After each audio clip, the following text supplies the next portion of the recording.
Tanya tentang wudhu Pak Ustaz. Apa hukumnya kalau kita berwudhu di dalam kamar mandi? Insyaallah kita jawab ya. Ikhtilaf di antara para ulama. Ada sebahagian yang mengatakan bahwa tidak sah berdasarkan tempatnya.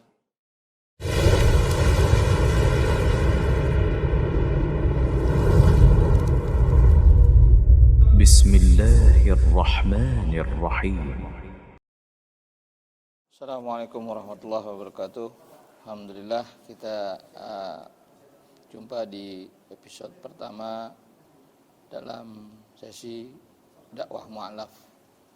Alhamdulillah di sini kami mengajak para asatidz, para pendakwah agar jangan meninggalkan para mu'alaf setelah melakukan syahadat. Saya sangat menginginkan teman-teman untuk merangkul mereka, mendidik mereka, menjadikan mereka seorang muslim yang sejati, yang dimana kita sangat mengetahui bahwa pahala ketika kita mengajarkan suatu sunnah dari sunnah-sunnah Rasulullah SAW kemudian dikerjakan oleh orang yang mengikutinya, tidak lain pahala yang mengalir buat orang yang mengajarkan, yang tidak mengurangi pahala mereka yang mengikutinya. Seperti apa yang dialamin oleh saudara kita, dia adalah seorang mu'alaf. Alhamdulillah sekarang sedang mengikuti program bimbingan mu'alaf dari mulai pelajaran taharah, berwudu, dan zikiran-zikiran atau doa-doa keseharian dalam bermuamalah. Boleh silakan dikasih cerita sedikit buat teman-teman bagaimana kesan dan pesannya ketika bergabung bersama MCI Peduli DKI Jakarta di sini. Sebelumnya perkenalkan, nama saya Albert, asal dari Jakarta, umur saya saat ini 22 tahun. Saya dimualafkan, dibimbing oleh Ustadz Fadlan dari MCI Peduli kurang lebih sudah mau 2 bulan. Alhamdulillah. Dari pertengahan bulan Juli, dan dari awal saya bergabung di sini diberikan arahan yang sangat baik, dibimbing, juga banyak diberikan pengajaran yang memang sangat berguna untuk kehidupan saya sehari-hari sebagai seorang mu'alaf yang baru belajar Islam, sehingga saya bisa mengenal Islam lebih baik lagi, lebih dalam lagi, dan itu dapat menjadi ilmu dan pengetahuan untuk saya untuk kedepannya. Oke, alhamdulillah buat teman-teman semangat terus, jangan istirahat berdakwah, terus lanjutkan dan dakwah kita dalam dakwah kita dakwah mu'alaf. Sampai berjumpa lagi. Billahi taufiq wal hidayah. Wassalamualaikum warahmatullahi wabarakatuh. Oke, ada yang mau ditanyain? Saya Pak Ustaz. Saya mau bertanya tentang wudhu Pak Ustaz. Apa hukumnya kalau kita berwudhu di dalam kamar mandi? Insyaallah kita jawab ya. Ikhtilaf di antara para ulama. Ada sebahagian yang mengatakan bahwa tidak sah berdasarkan tempatnya.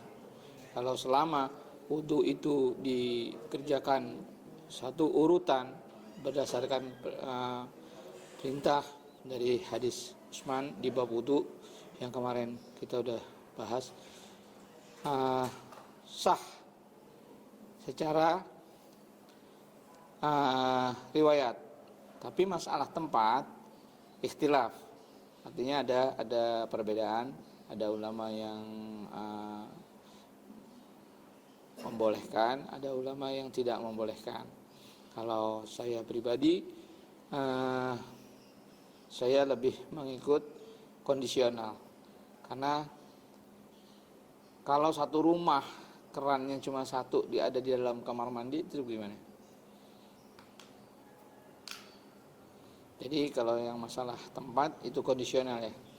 Ada yang memang satu rumah nggak punya keran air lagi, cuman satu sumber airnya di kamar mandi, dia harus berwudu di kamar mandi, ya tafadhol ala kulli hal.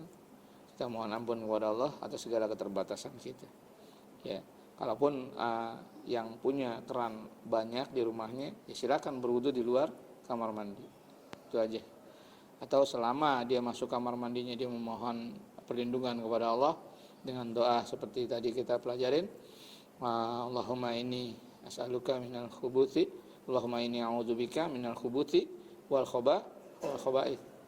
Kemudian dia berwudu, setelah selesai dia membaca doa ghufranaka.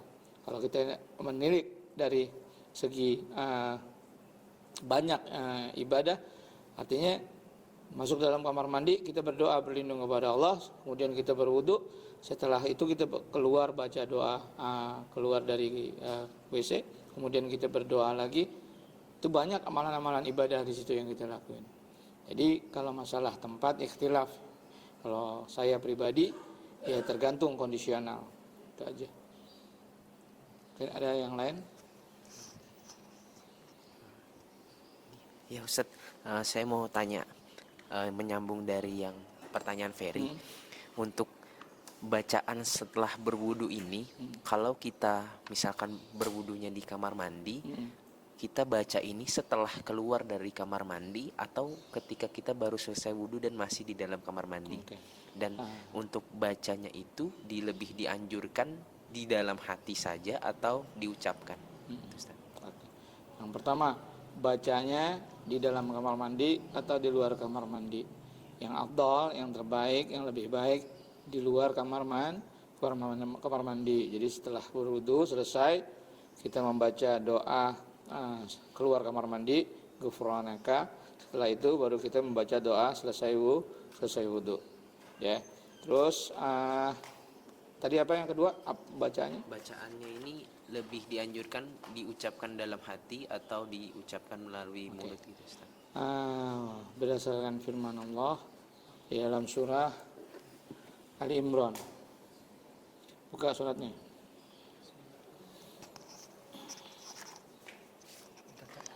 Enggak usah. Begini aja.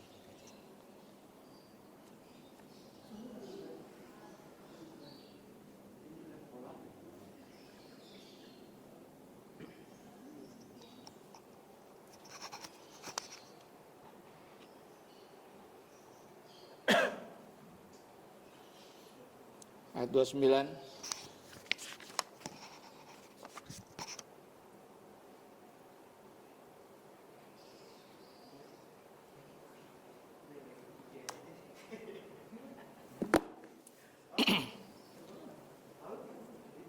Baca artinya.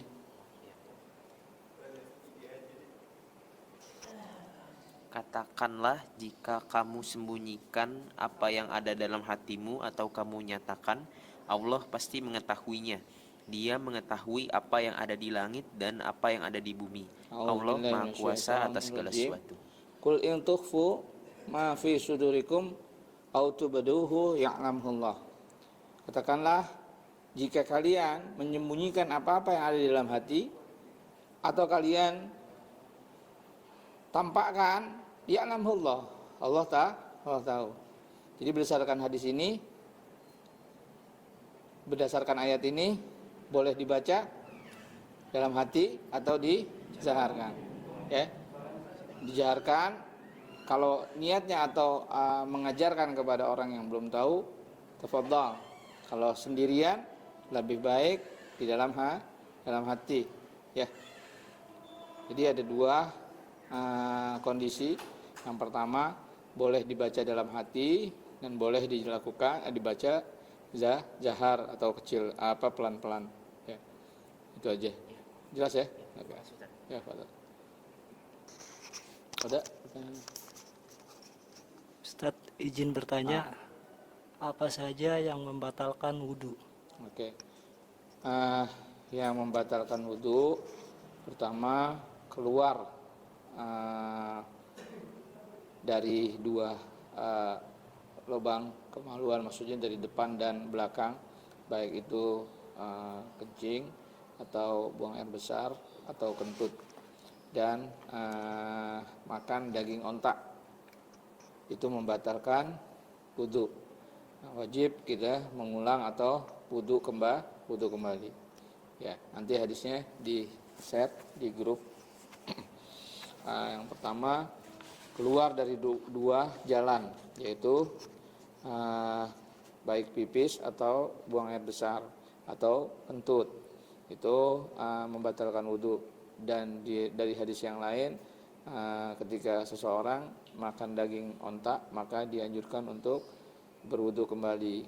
Atau tertidur lelap, kita kondisi wudu, kemudian sambil nunggu azan, tahu-tahu ketiduran sampai kita lelap, nggak ingat apa-apa, walaupun cuma 5 menit, walaupun cuma berapa detik, sampai kita lelap, terus kita bangun, sadar, oh kita tertidur, harus wudu lagi.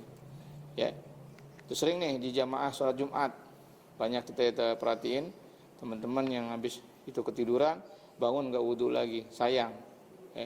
Itu bagian yang membatalkan wudu. Ada lagi? Permisi Pak Ustadz.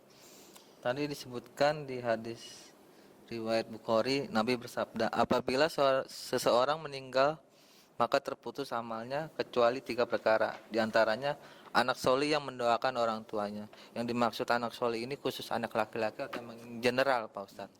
Hadis itu bersifat umum. Umum ya. Waladun salihun. Waladun, kalau seseorang di situ waladun maknanya anak laki-laki, tapi sifatnya umum. Waladun salihun yad'ulah, anak yang soleh yang mendoakannya. Anak laki-laki atau anak perempuan yang soleh. Seperti gini, ucapan assalamualaikum. Assalamualaikum, kumnya itu dhamir atau kata ganti kepada kalian laki-laki. Apa kepada harus perempuan? Kita nggak mengucapkan assalamualaiki gitu, nggak kan? Assalamualaika atau assalamualaiki. Ya, kayak seumpamanya doa barakallahu fik. Kita nggak mengucapkan barokillah kepada yang perempuan. Karena apa? Kah di situ mengandung makna umum, berarti mewakili baik laki-laki maupun perempuan. Seperti itu jawabannya. Ya, sama-sama. Jadi anak yang soleh yang mendoakan orang tua, yaitu anak-anak yang belajar ilmu agama, kemudian dia mengamalkannya, itu tergolong anak-anak yang soleh. Ya, Allahu a'lam. Ada lagi? Kalau nggak ada, kita tutup dengan kafaratul majlis. Subhanaka Allahumma wa bihamdika asyhadu an la ilaha illa anta astaghfiruka wa atubu ilaik. Akhiru da'wana alhamdulillah wassalatu wassalamu ala nabiyina Muhammadin sallallahu alaihi wasallam wa ala alihi washabbihi ajmain. Subhana rabbika rabbil izzati amma yasifun, wassalamun alal mursalin walhamdulillahi rabbil alamin. Assalamualaikum warahmatullahi wabarakatuh.